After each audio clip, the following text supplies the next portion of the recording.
uh, of categories like class relations and mode of production. All these have kind of brought back some semblance of academic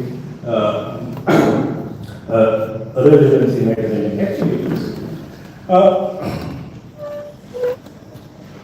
I then realized I I was working on a very serious conflict I don't name on Northeast India. There was massive riots in the early in the 2000, beginning of 2000 decade. And when I did write about them, and while doing research, my first report was on how the conflict originated between two communities and what are the nature of conflict, what are the far historical reasons, what are the immediate reasons and all that. And then I saw some photographs of that conflict. And in the photographs I found, there were 11 people who were brought down from the bus and killed. And one almost, brought me to tears. But my writing did not do it. My writing did not bring out that emotional aspects of a conflict. And in Northeast India, we are always dealing with conflict. Most of the time, we know that Northeast India till recently has been mindful of conflict, all kinds of conflict, either being autonomous movements or state versus Indian state versus various groups or communities movement or ethnic conflict or intertribal conflict. All these conflicts we are constantly dealing with it. And we are reporting, we are writing about it. But are we able to bring out that pathos of these things?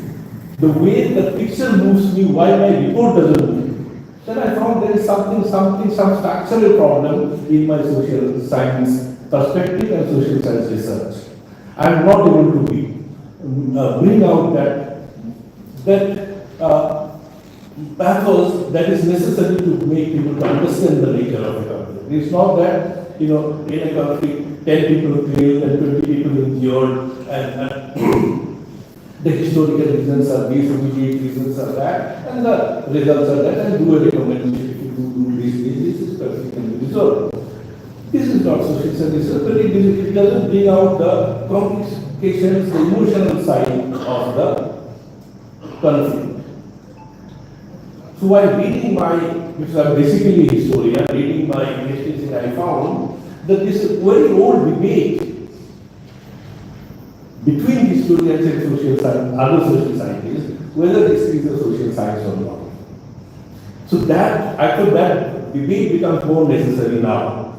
So when I went back into it, I found this somehow I missed it earlier, but it brought me when I was thinking that how to bring out that, why can't my writing move people the way a picture does regarding a conflict.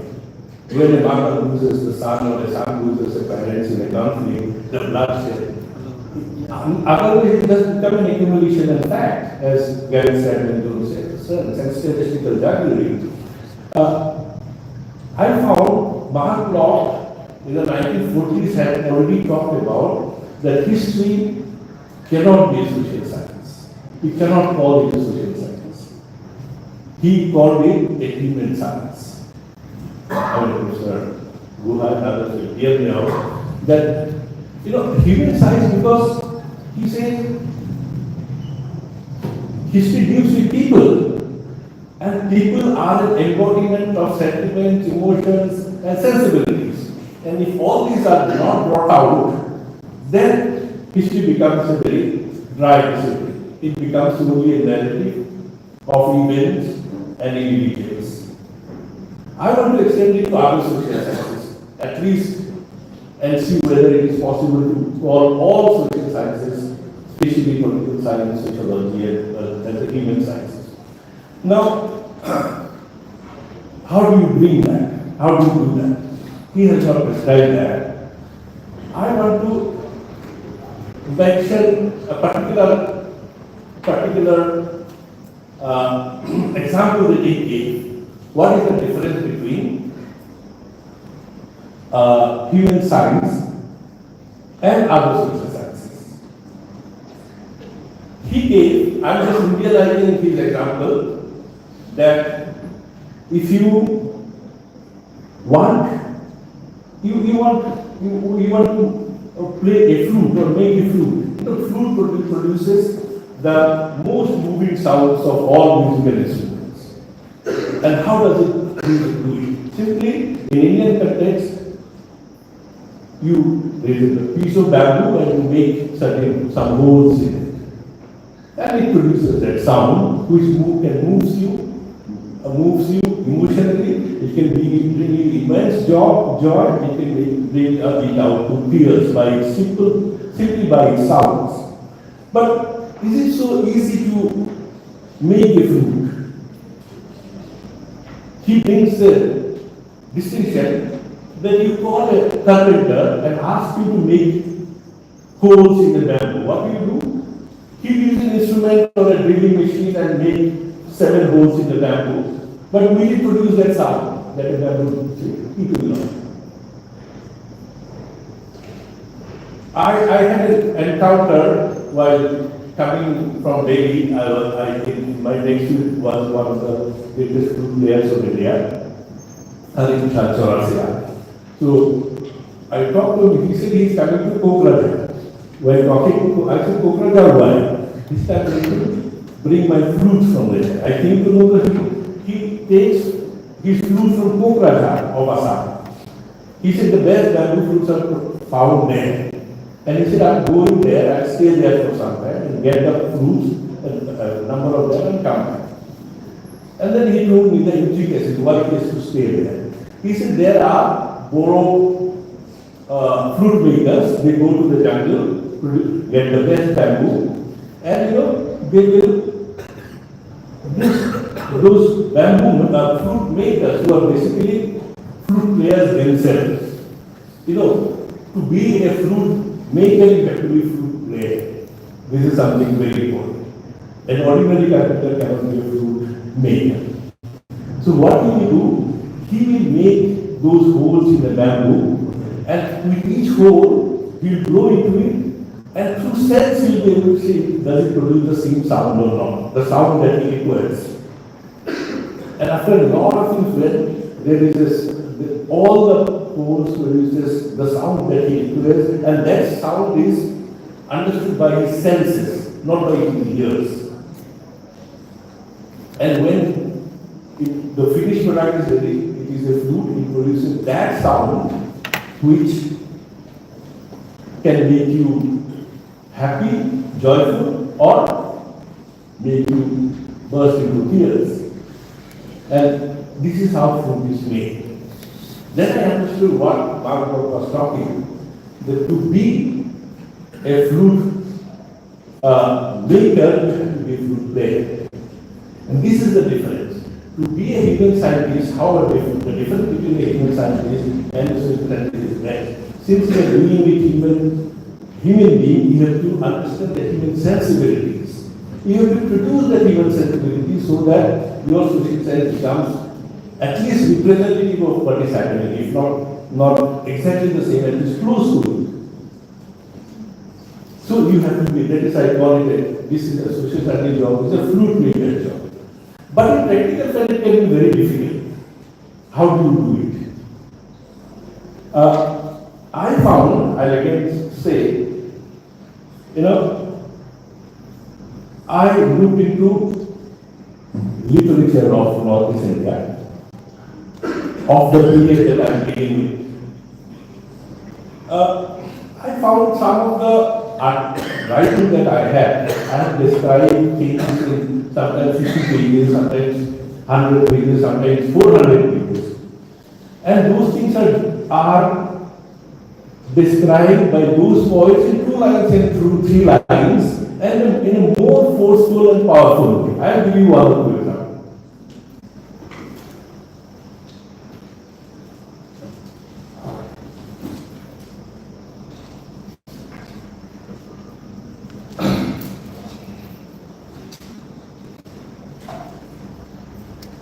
This is a poem by the famous Indian poet who wrote in 1947. He writes, Bhagat, Shuti, Subhash, these are the Indian nationalist leaders, and her countless sons sacrificed their lives for thy freedom martyr, meaning India.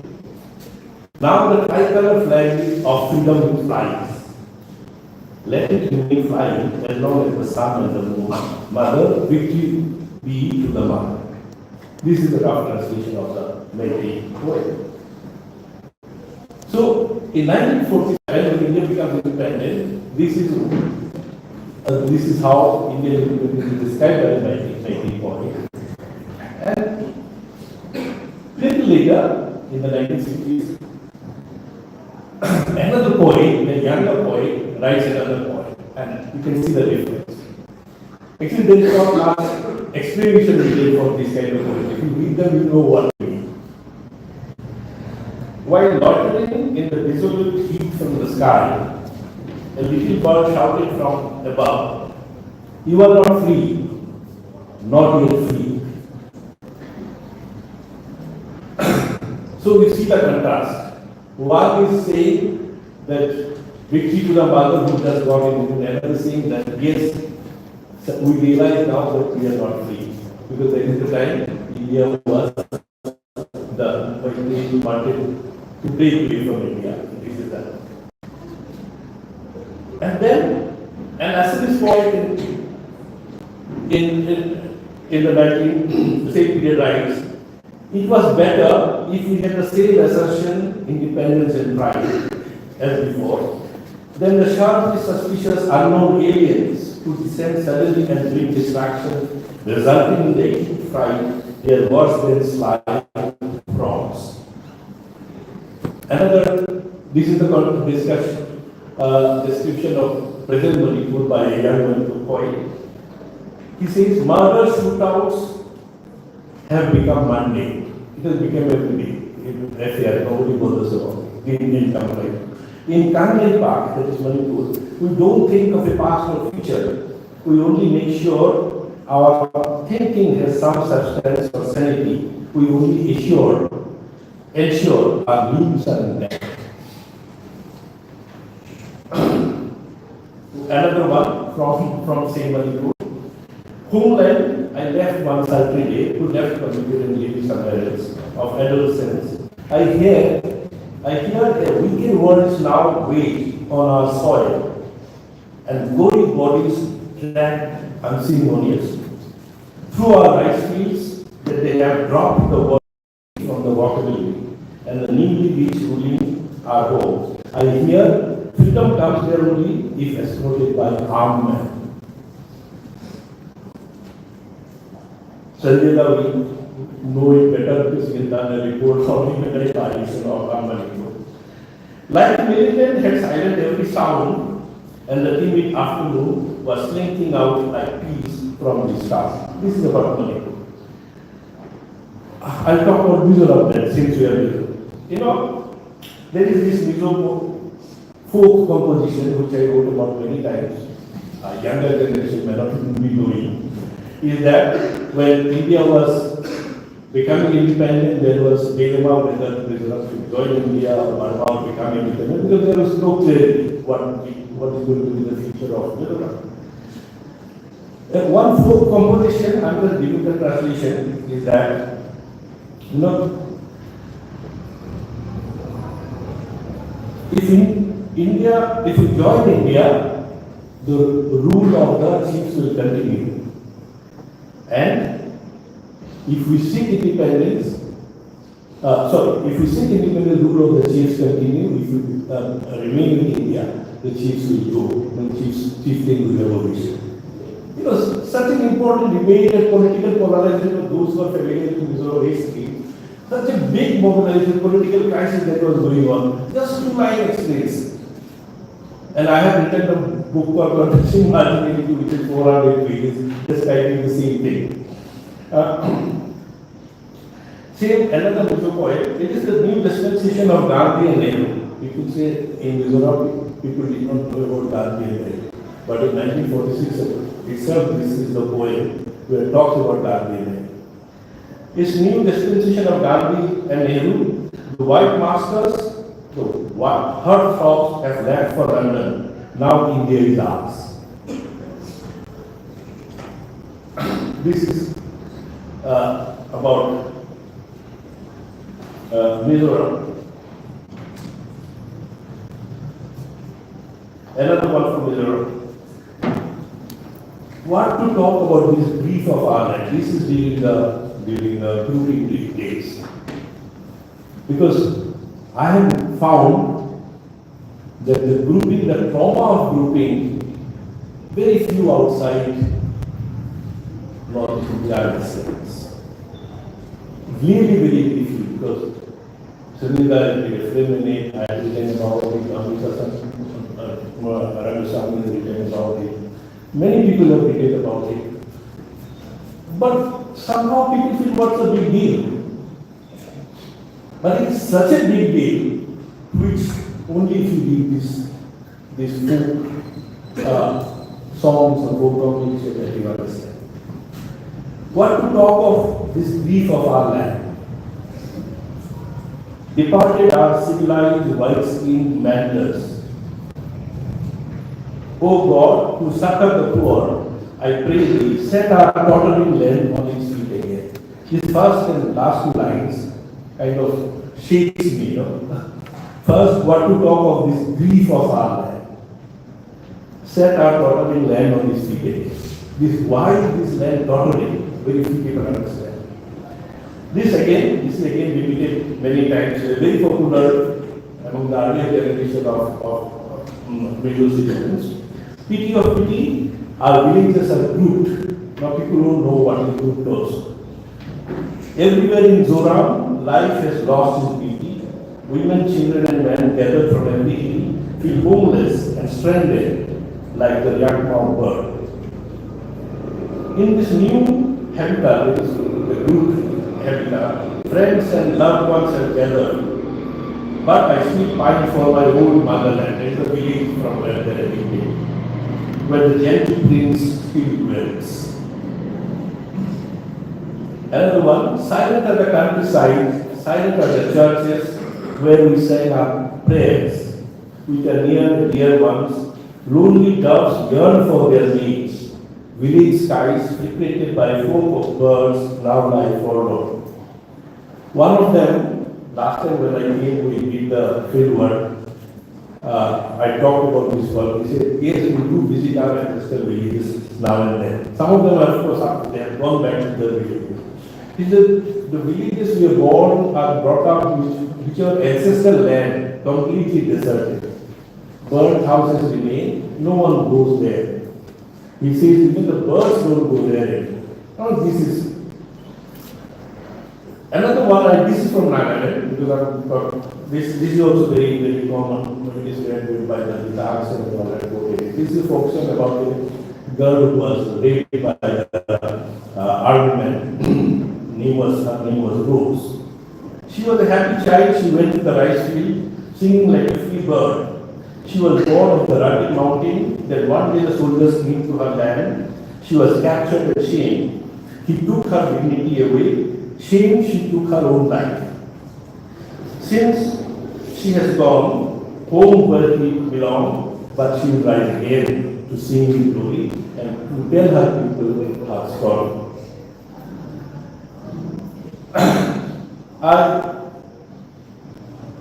read one last from this again from Mizoram. O Lord, forgive us all our sins and trespasses. Guide along, His Spirit, Zion's fair flowers, hold me with a powerful hand that blesses men till I reach your sweet and bright heavenly home. What I find, these poems of that period, they capture the political, social, and emotional situation of people and community in such a way, perhaps at least me fail to capture it in all my writings, because I'm dealing with the same thing. And then it felt, because I remember that photograph, the photograph which moved me, that my entire 100-page report did not speak what one photograph of a mother and son killed can speak. And perhaps I am feeling that that artificial division between humanities and social sciences, literature and social, it can be broken. And if social science, if we want to capture human sensibilities, human emotions, then make it a human sciences. Can we or should we borrow from folk composition, literature, humanities, and absorb them in your social science research? That will perhaps give us a human touch to all the social science research that we do. This doesn't rule out the fact that in a kind of diseased society that we live now, especially in academics. Can you believe that Northeast India almost have now 50 universities? And Northeast is the zone where most of the conflicts in India has taken place. No university has one peace studies. Not a single. Yeah, just in 1 minute.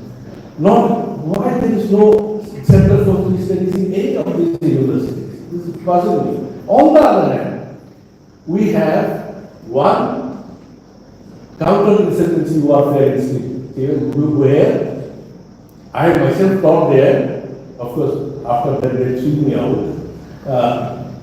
Where their men in uniform are taught how to violate human rights.